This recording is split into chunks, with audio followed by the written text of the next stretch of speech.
Hello everyone, it's Jamal Thomas. Welcome to the Progressive Soapbox. If someone hasn't seen the other videos, the United States has illegally attacked Syria, or bases in Syria. There are 3 strikes, or 3 areas in which the United States struck. That's what they tell us anyway. That's the official narrative of events. There are 3 strikes that the United States has taken place in Syria using planes and missiles, etc., etc., etc., using our armaments in association with the UK and France. That's the basics of it. I was in bed, I was asleep, I was woke up or awakened by my wife, who kind of sounded extremely concerned and pointed out, oh my God, we're attacking Syria.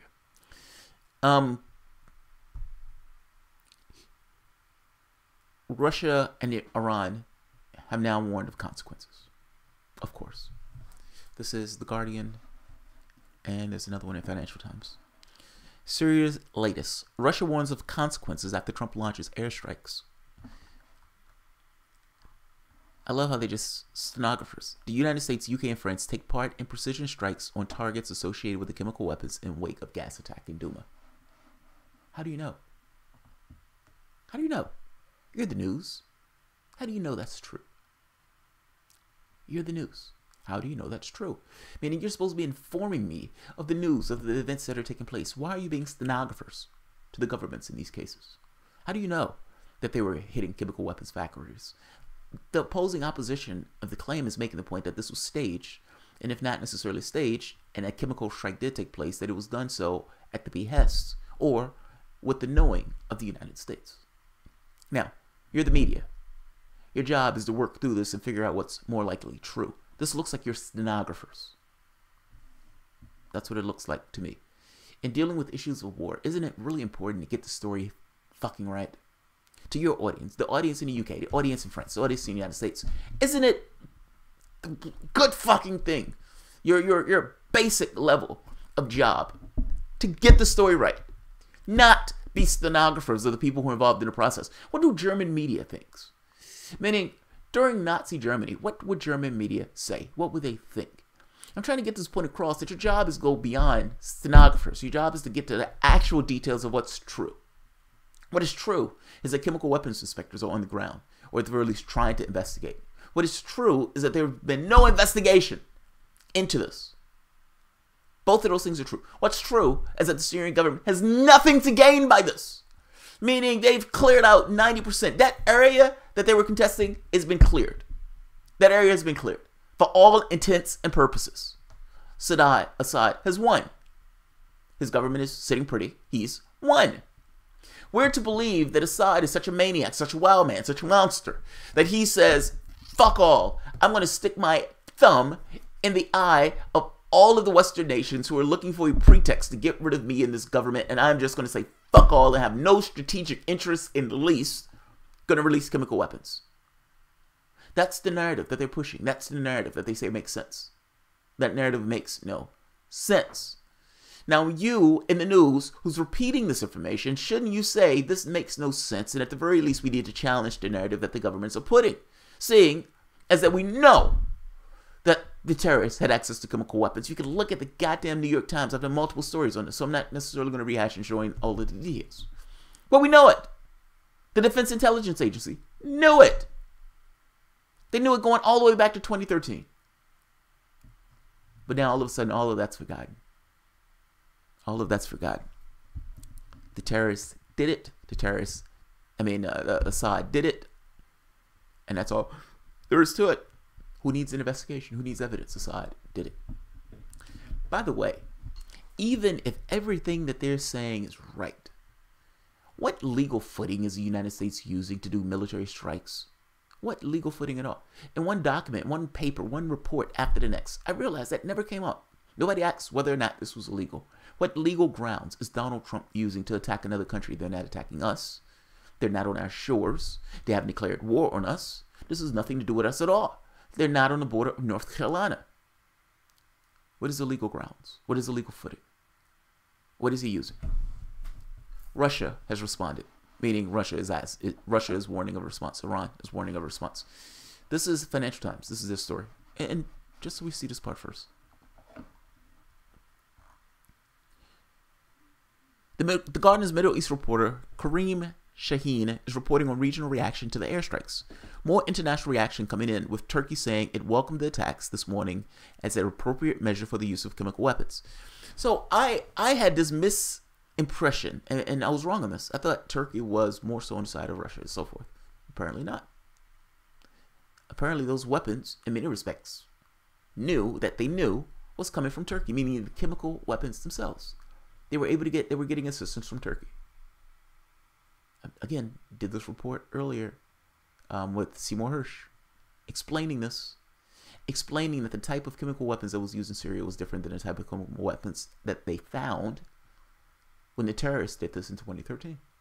Yeah, I say the terrorists did it because that's the only thing that makes sense.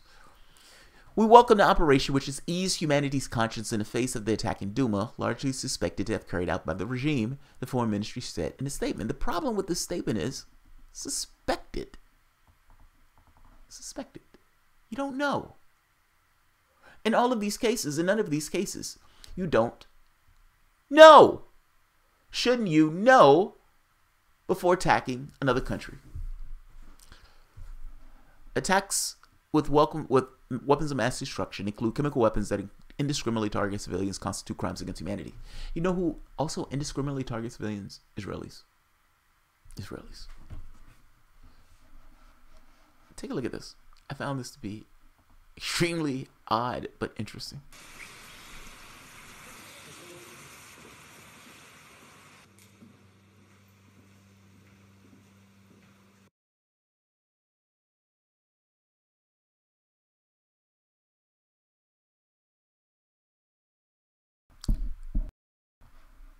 That was Assad walking to his office.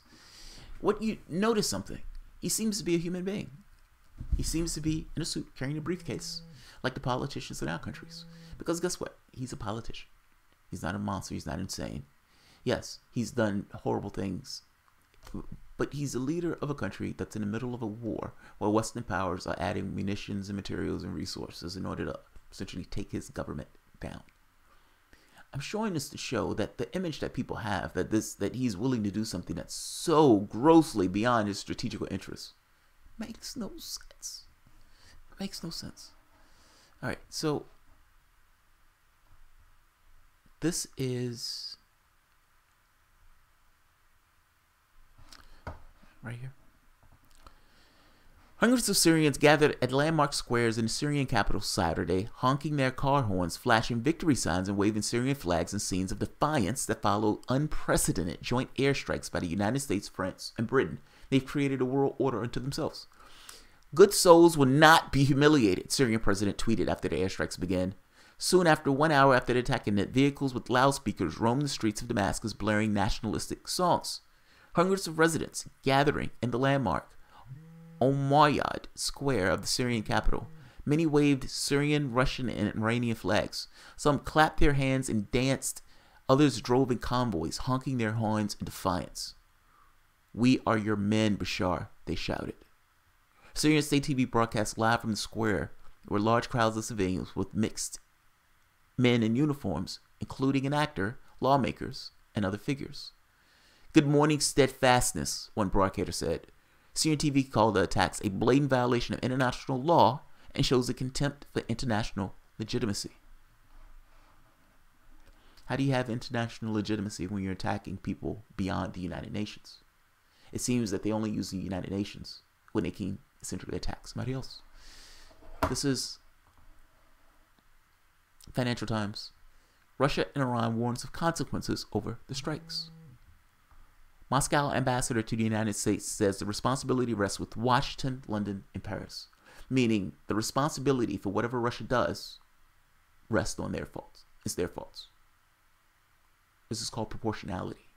You've done something to us. Now we have a legitimate reason to do something back to you. And the fact is, they would unfortunately be right. They would unfortunately be right.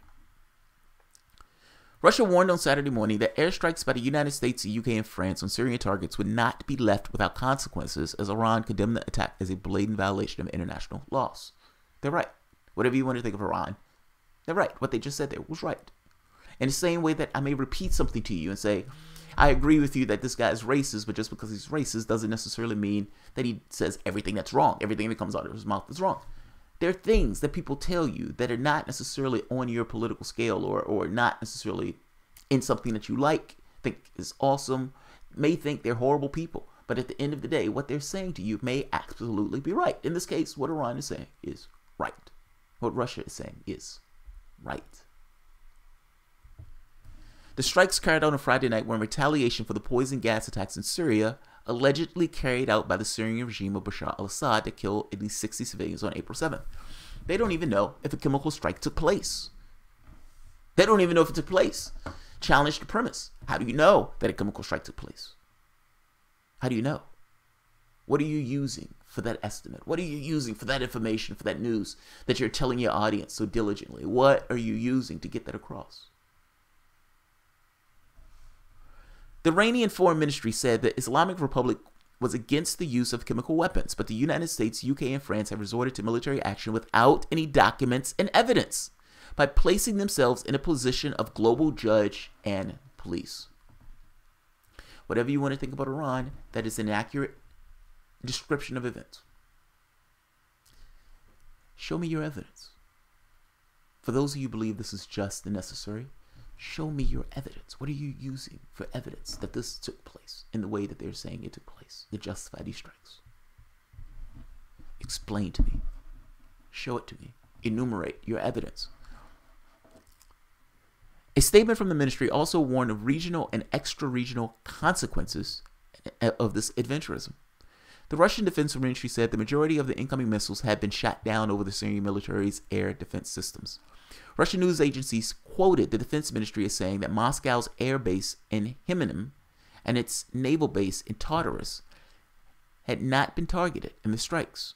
Now, one of the cruise missiles launched by the United States and its allies came into the zone of responsibility covering the objects of Tartarus and Hmeimim, Interfax cited the Defense Ministry saying, Russian air defense units deployed on the territory of the Syrian Arab Republic were not used to repel missile attacks, the ministry said.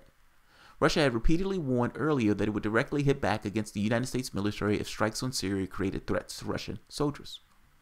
The strikes on the Syrian targets were aimed at degrading the Assad regime's chemical weapons capabilities, but stopped short of attacking Russia or Iranian targets in order to avoid escalating hostilities. You don't know if this is true because you don't even know if the capability still existed. You don't know anything. You're making this up. You're reporting. You're making this up. This is my point with this. This is why I get annoyed with this. What are you using to make the assertion that they use chemical weapons? What are you using to make the assertion that this took place at all? What information are you using to get across an understanding of the world to your audience? That's all I'm getting at in reading this. I understand that the mainstream logic is chemical weapons took place, chemical weapons took place, chemical weapons took place. I'm saying I'm challenging the premise. I'm asking, how do you know that? And the only reason that you know that is because the terrorists told you so. The groups that are on the ground that are affiliated with the United States that are right now doing those strikes and that want to side out that seat are the ones who are giving you the same information. What do you know?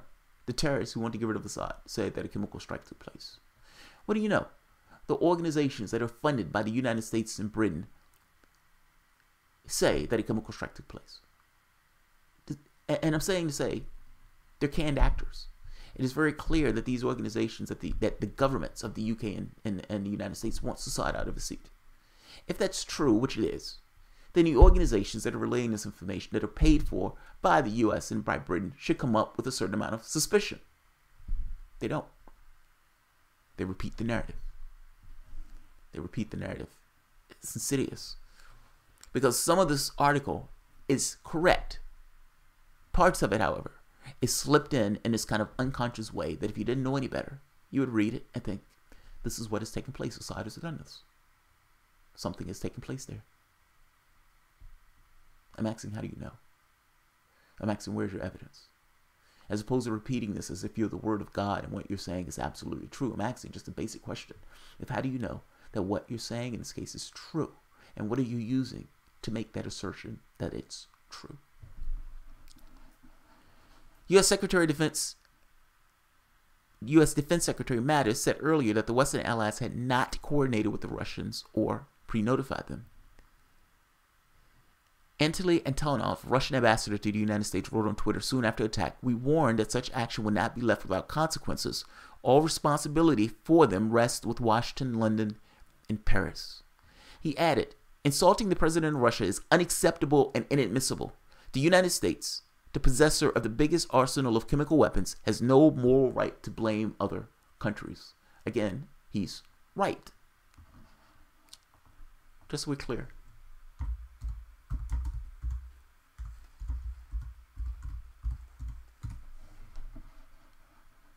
I've done this before, but I just want to be clear.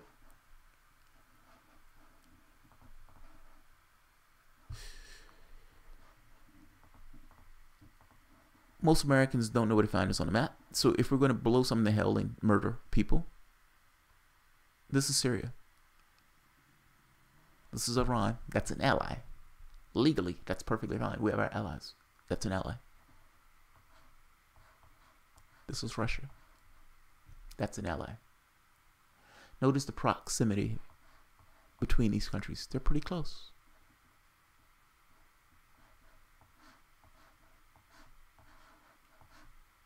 This is the United States.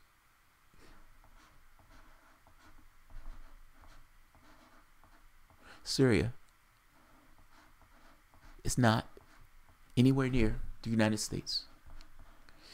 How on earth is the United States asserting any authority in Syria? Where is the legal authority? What is the legal authority that the United States is using to do these strikes?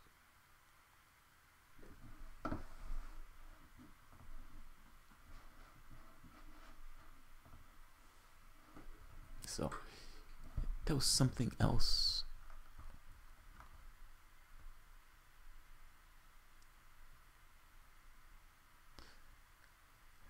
Williamson said that the decision to launch airstrikes was discussed at the cabinet meeting on Thursday. "We all saw the images of the suffering inflicted on innocent men, women, and children. Asked if the intervention could bring about change in the direction of the Syrian civil war, he said, "We expect it to have significant effect to stop the Syrian regime from using chemical weapons in the future." You don't know that they use chemical weapons. They're lying. They're lying. They're lying. They're continuously lying. And the media, stenographers, are toting the lie. You guys are embarrassing. Fundamentally embarrassing. And as for Donald Trump,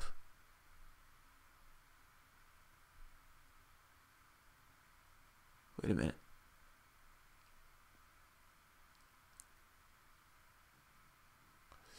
All right, so this story is being continuously updated. Apparently, the Royal Air Force was also involved in strikes. I think I reported that earlier. Right here. The statement published by the Syrian state agency says the tripartite aggression began at 3:55 a.m. Damascus time and included approximately 110 missiles fired at the target inside Syria. It said the Syrian Air Force responded and brought down the majority of the missiles, but some hit a research facilities in Basra, which it said contained scientific labs and educational center, but that the U.S. claims was a chemical weapons research facility. The statement also said that other missiles targeting a military installation near Homs were disrupted and exploded, injuring 3 civilians. The first allegation of civilian casualties from the strike. The statement says the Syrian military would continue to fight against terrorism. You know what they're talking about? They're talking about us. They're talking about us. We are supporting the terrorists, so by definition, they're talking about us.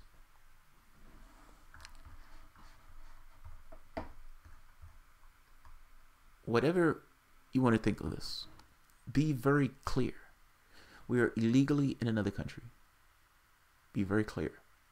If that country responds to us, meaning if Russia responds after this, which it said it will, it is on us. We struck. We have no evidence of anything taking place, and we struck regardless. And even if there was evidence, it breaks international and even our own local laws at home in the United States. So this is insanity. Let's see if anybody is here and if anybody wants to talk about it. Nicholas Locke, reload the page. David Gregory, we are the terrorists, agreed. Guys, if you want to, feel free to call in. I'm opening this to pretty much everybody. It's 3:23 in the morning. I'll let it go for a little bit if people want to talk about it. I would imagine some people are feeling antsy. We're essentially waiting for what a nuclear power is going to do. It's one thing to have a proxy war. This is going beyond a proxy war. And we have no idea where this goes. We have no idea where this goes. And that should terrify the shit out of you. So, Devon Mead, you should hear Cal's take on it. Yeah, I haven't heard it yet. I haven't heard anybody else's take on it, to be honest. ONN, common sense, this is insane. This is insane. If I was Putin, I would put nuke United States right on the White House. Unfortunately, that's called the end of the world. That's called the end of the world. The United States government is not the White House. Even if you nuke the White House, the other armaments all over the world are just going to fire. It's not. It ends the world. Any mention of international law should make people burst into laughter. D-Martin, yes, you're right. You're absolutely right. You're absolutely right. Jamal, what do you think of Iran, Syria pushing into the Golan Heights? Wow. Oh, man, that would be... you're getting into fuckfest territory. And I don't mean that in a bad way. I mean, I agree this type of, we don't know where this goes. We don't know where this goes. Like, imagine for the moment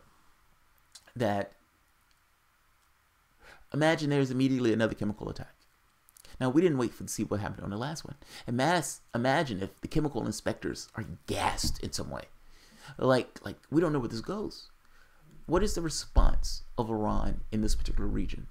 What is the response from Iran? What is the response, for the matter, from Russia in this region? What if they blow up something? What if they blow up some kind of munitions or something that's nearby and United States troops are killed or injured? What is the response? Like, I'm trying to get across to you this idea of escalation, one step after the next, each person believing they're justified in their actions. The fact is, the originator of this, however, is the United States. Russia, UK, and France are not world order. Full stop. They are not the people, they are not the group of countries that get to make the determination of what's reality around the world. There are 3 countries, 2 of which are lapdogs, with Donald Trump at the goddamn helm, a reality show host, making the determination of whether or not to have military intervention. Okay. What is your evidence, sir? What is your evidence? Beyond what is your evidence? Don't take my word for it. Don't take my word for it at all. Take this guy's word for it. This guy seems to know what he's talking about. Donald Trump. The president must get congressional authority before attacking Syria. Big mistake if he does not. Does the current Donald Trump know that the previous Donald Trump was actually saying something that was fundamentally true and made absolute sense? Where's this Donald Trump? This is the Donald Trump that ran in an election. This is the Donald Trump that won that election. Where the fuck is this Donald Trump? And by the way, if there are any Trump supporters that want to come on and explain why the president of the United States should do this, how the president was authorized to do this, and where the president gets his authority to do this, they're perfectly welcome to come on.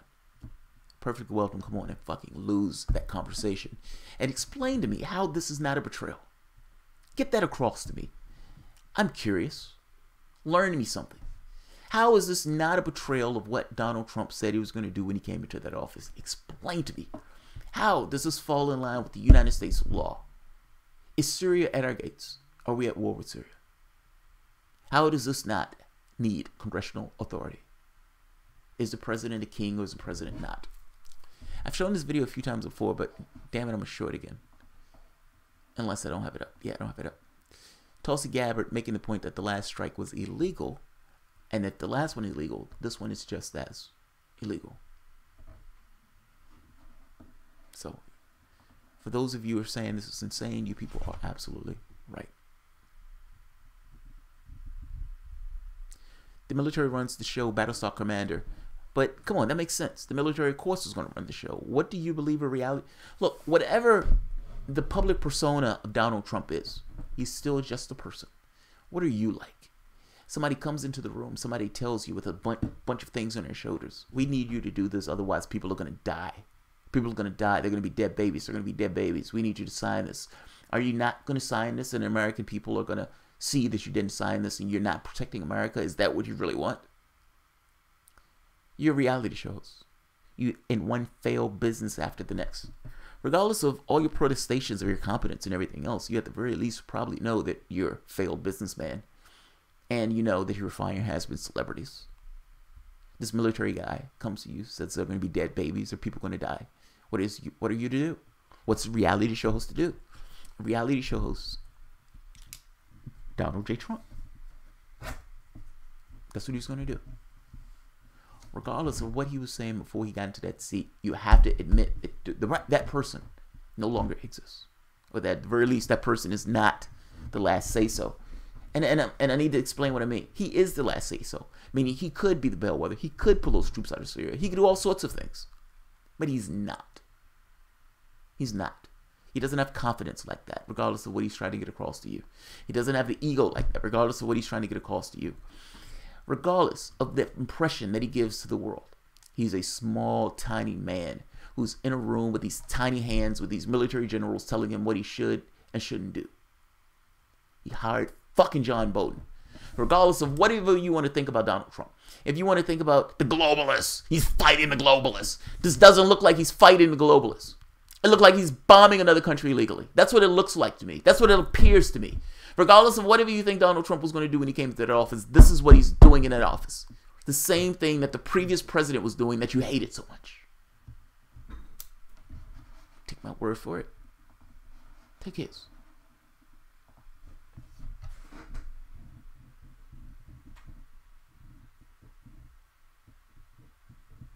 Take his word for it. Don't take my word for it. When I agree with Donald Trump, I tell you outright that I agree. I agreed with this Donald Trump. I agreed with this Donald Trump. Fucking insane.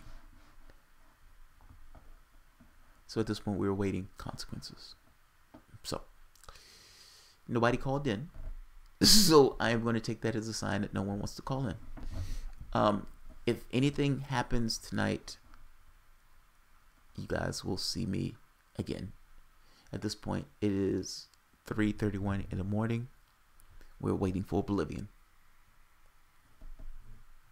You all have a good night.